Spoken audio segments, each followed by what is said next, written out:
Hello, everyone. My name is David Eby. I'm the editor of the New Westminster Times, and joining me today is Yuri Fulmer, who is out on the campaign trail seeking the leadership of the Conservative Party of BC. Thanks for joining us today, Yuri. Oh, it's my pleasure. Nice to be here. And I'm talking to you from beautiful Courtenay on Vancouver Island. Oh, nice. I see blue sky behind you there. It's a beautiful town, Courtney. Blue sky, suns are shining, and yeah, it's a lovely spot in the world. We're off to Campbell River next and then Powell River this evening. So, Okay. Well, since you have limited time and you're on the campaign trail, let's just jump into some of the thorny issues. Uh, Folks who are following the leadership debate clearly are the people who are members of the party or seeking to become members of the party, may have tuned in to the debate from a couple of days ago. Um, and as you said on the debate stage, everyone there was in, quote, radical agreement. So, uh, one of the things that differentiates you, Yuri, in this campaign is your outreach to Dallas Brodie and OneBC. Can you talk about your strategy, the Unite the Right strategy that you have embarked upon with Dallas? yeah, you bet. Appreciate the question. I mean, the reality is 1BC is polling somewhere between 8 and 11% right now. And if they were to achieve that in a general election, it would mean a loss to the Conservatives. So we'd get the NDP back in power yet again. And that's absolutely unacceptable to me. We can't have any more NDP government at all. And Dallas is in firm agreement on that. So this isn't about anybody's ego. This is about making sure the NDP doesn't govern this province. And if you go back in the time tunnel, when the right is divided, we lose elections. And when the right is unified, we win elections. So in 1972, the right was divided and we got Dave Barrett. In 91 and 96, the right was divided and we got Mike Harcourt and Glenn Clark, and probably the worst decade in British Columbian history. 2017, the right was divided in one or two ridings and Christie lost. 2024, the right was divided with some independents running and we got David Eby again. So the reality is in British Columbia, in the last 50 years, we'd have only lost two or three elections if the right was united. So I know every candidate talks about uniting the right and bringing everybody together, but the reality is I'm the only candidate that's actually gone out and done it. And so 1BC and I have a deal where when I'm the leader of the Conservative Party of BC, we will stand down in 5 ridings to allow 1BC to run there. And 1BC will not run candidates in 88 ridings. So that will be the end of the vote split. We will form government as Conservatives and a strong Conservative majority without the vote split. And we'll be in power and we'll get the NDP out of our province so that we can go back to being a normal province and getting our economy back in shape and bringing good Conservative values back to British Columbians. So that's why I did that deal. You know, Dallas is a proud British Columbian as well. And she and I are 100% aligned. The NDP has got to go. And that is the highest calling for anybody in this province. Okay, well, thanks for explaining that. And maybe just a bit about your background. You're a successful entrepreneur. You've run many businesses. You've got a lot of irons in the fire. Uh, you're involved with Cap University and all kinds of things. What compelled you to jump into this leadership race at this time? It's a lot of work Oh, yeah. to do something I like haven't worked this. this hard since I was in my 20s. It's 7 days a week, 16 hours a day, but it's the good work and it's the Lord's work. I couldn't watch our province deteriorate anymore. I have small children. I talk to people all day long. None of us want to watch our province decline further. We've got everything we need to be the most successful province, not only in Canada, but the most successful economy on earth. And instead, we sit here, heading for $250 billion in debt, and frankly, a socialist ideology running our province. I couldn't watch it anymore.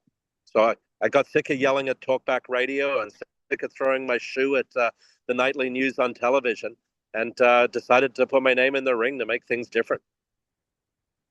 Okay. And some of the key issues that have come up during the debates, obviously repealing DRIPA, that is supported by everyone, and addressing the private property rights. We had Pierre Poilievre in Richmond yesterday holding a big press conference talking about the exact same issues.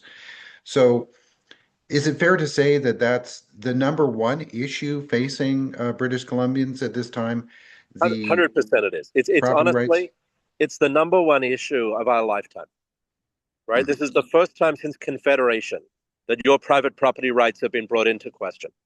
If that is not the biggest issue of our lifetimes, I don't know what is, right? Private property is the cornerstone of a modern Western democracy. Without it, there'll be zero investment in British Columbia. Honestly, I mean, for most families, their home is their biggest asset. It's the thing they worked hardest to buy, and it's in jeopardy right now. I mean, honestly, I think if we don't solve this problem for British Columbians, we're going to see civil unrest. Yes, and when it comes to Dallas Brodie, and the new Westminster Times has reported on various things that Dallas Brodie has done. We've been to some of the real rallies and places where, she's had her venue canceled and the rug pulled out from under her. But even though she's a lightning rod, um, her message resonates with many voters and British Columbians who are just simply extremely frustrated. Uh, and that's one of the things that was touched on by Poilievre yesterday at his press conference, the sense that people have been left out of the conversation. Even the property owners in Richmond were not a party to the lawsuit. So, do you think there's a something that the Conservatives can tap into this sense of disenfranchisement from the process and being left in the dark? The Musqueam decision, a classic example. Uh, Late afternoon press release, and everyone's just sort of once again taken completely by surprise. How can how can you take that energy and translate that into votes that can upset the NDP apple cart? It's a great question. I don't actually think we'll need to take it. I think it's going to be brought to us. I think British Columbians are absolutely fed up with the NDP. They're fed up with the fiscal mismanagement of the province. They're fed up with deals being done behind their back that affect them and that impact them. And they're fed up with the nonsense that we have to put up with this from this government every day. I think British Columbians are ready for change. I don't think there's anything we have to go get as Conservatives. I think, we are the government in waiting. We are ready to govern. And I think British Columbians will put us there as soon as they have the opportunity.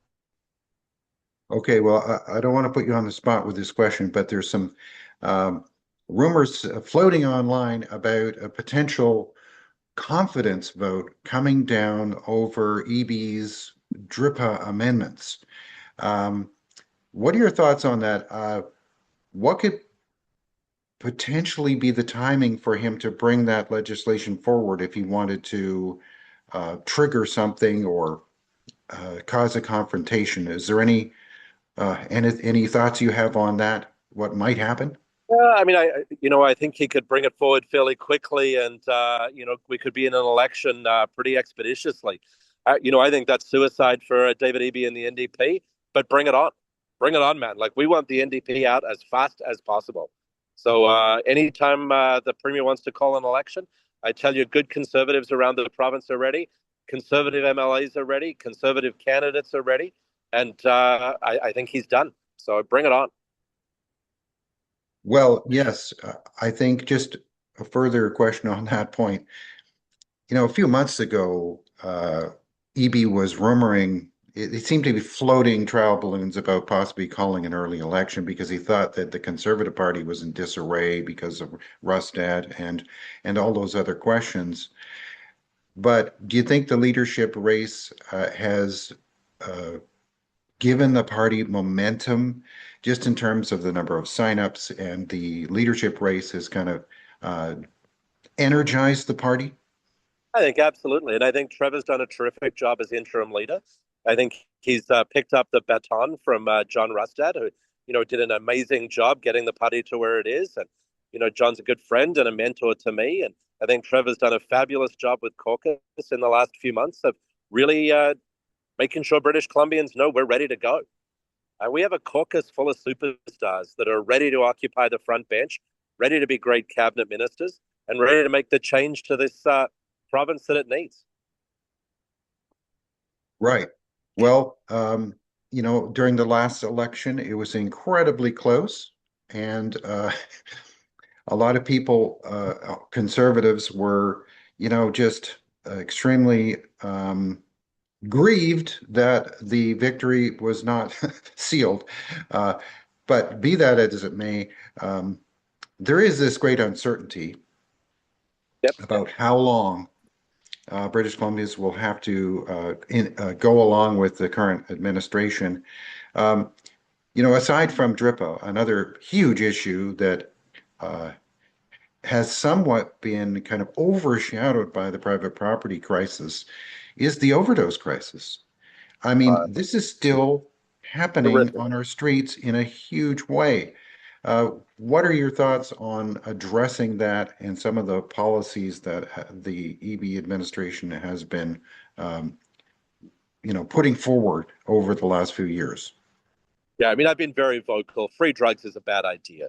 And the government couches it in terms like safe supply, which is supposed to make it sound more palatable. And, I've heard Carolyn Elliott talk in support of safe supply. Well, safe supply means free drugs. Free drugs don't work. What works is treatment. What works is detox. What works is rehab. We need to have detox beds ready when people need them, not on 3 week delay, 4 week delay. We need to have rehab beds when people need them. And we need to have, mandatory compassionate care for people, right? If your brother or my brother or your sister or my sister was lying face down in a gutter, addicted to opioids, we would not step over them and say, oh, it's your, democratic right to lie in the gutter. We would pick them up, put them over our shoulder and take them to treatment. Well, that's what we need to do for all British Columbians, right? My faith tells me to do that. It doesn't matter what God you subscribe to or who you believe in or don't believe in. You take care of your neighbor. And that's what we do as British Columbians. We take care of our neighbors, and we need to do that for people who are addicted to drugs. Okay, well, one other kind of controversial question. Don't want to put you on the spot, but you know, uh, in advance of the debate, which was hosted by Juno News, David Eby took to a microphone to declare that Juno News is a white supremacist publication and kind of smeared a lot of all the people that were participating in that debate with that same brush. What do you have to say about the kind of polarization, the labeling, the name calling, and that kind of toxic rhetoric that's going on in BC politics right now? But it shows me that David Eby's desperate, right? All I saw on that stage the other night were four good conservatives who wanted to build a better British Columbia. And frankly, we all kind of see it the same way. So then that's because they're good common sense ideas that, are going to make British Columbia the province it deserves to be. The only difference is I have a plan to actually win us government so that we can actually do those things that we all talked about. As my grandmother used to say, good ideas aren't worth a hill of beans if you can't get them done. And I'm the only one who has a plan to actually get them done. But the premier's desperate when he starts to throw around, nasty words and slurs, and just to me, it shows the NDP's desperation. So, in the final couple of minutes here, why don't you tell voters out there about your business background? You Yeah, were involved in A&W franchises, and I have a question for you, just with my MBA hat on. Uh, is it me, or has A&W been really hitting out of the park with their marketing over the last long time? It seems like they were like a franchise of the yesteryear. Suddenly, there's been explosive growth. So, what's your background in business, and what do you bring from your business sure. hat on to this Well, thank you for province? the question. I've spent my entire basically my whole adult life in business. I started in business myself 29 years ago. So, I've been self-employed that time. I've signed the front side of paychecks. I know what it's like to have employees and their families rely on the decisions I make to support their family. We've got a couple of thousand employees working hard in all corners of British Columbia. So I know what business is like all over the province, and I know the challenges that business and my staff face around the province. As well, I've been a community volunteer like many for the last 20, 25 years. So I both chaired the board of a food bank. I chair the board of United Way Globally. We're a $6.5 billion charity in 34 countries with 1 million volunteers. And our job is to help communities raise themselves up, and that's what we do. So those are the two things I want to bring to this job. I want to bring some common business sense, some savvy from having made sure that revenue was bigger than expenses, which would be a new concept for the NDP. But I've also really worked hard to help communities raise themselves up. And so that's the joint experience I want to bring to this job. It's the best job in the province, and that's the one I'm asking for. So, I think I bring everything that's needed to be successful at it, and I'm excited to do it.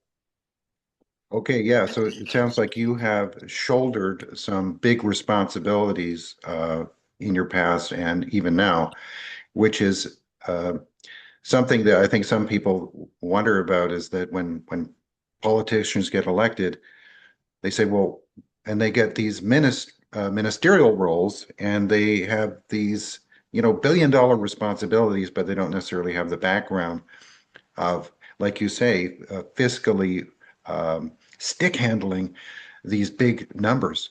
So, Exactly. yeah, okay. Any final words to voters out there? There's some key dates Yep. that people need April to be 18th aware at of. 5 o'clock is the cutoff for membership. So if you're not a member of the party by April 18th, please join up now. Everybody over 14, a Canadian citizen or permanent resident can join. So please join up by 5 p.m. on April 18th. And the vote will be the end of May. And, I would ask people to join the party and vote me number one. I'm ready to lead this province, ready to make the tough decisions this province needs. And frankly, with the potential for a vote split on the right, I'm the only person who can ensure that we're in government. Okay, Yuri Fulmer coming to us from beautiful Courtenay. Today, thank you for taking the time to talk to our viewers. Thank My you, name Dave. is David Brett, editor of the New Westminster Times. I appreciate you joining us today. If you appreciate our journalism at the New Westminster Times, visit newwesttimes.com. And up in the corner, there's a button that says support our work. We do have costs. It's not free to do what we do. So I thank you again, Yuri Fulmer. I Thank appreciate your time you. and all the best on the campaign trail. I appreciate you. Have a wonderful weekend, David. Take care. Okay, bye now.